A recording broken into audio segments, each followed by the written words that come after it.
السلام علیکم، آپ دیکھ رہے ہیں کے نیوز ایچ ڈی میں ہوں حارث علی شاہ گیلانی۔ چلتے ہیں آج کی اہم خبروں کی طرف۔ رخ کریں گے کراچی کا۔ کراچی میں ڈپٹی کمشنر کے گھر پر چھاپا۔ ایک بار پھر آپ کو بتاتے چلیں، کراچی میں ڈپٹی کمشنر کے گھر پر چھاپا۔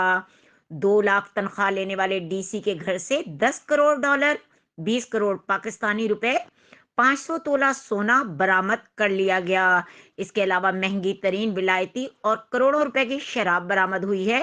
اس سے پاکستان کا 1/4 قرضہ ادا کیا جا سکتا ہے۔ ایک ڈپٹی کمشنر کے گھر سے برآمد ہونے پر ان سب کی سخت جانچ پڑتال ہو تو آٹا بھی سستا ہو جائے گا۔ مزید خبروں اور اپڈیٹس کے لیے ہمارے ساتھ رہیے گا، تب تک کے لیے اپنا خیال رکھیے گا۔ اللہ حافظ۔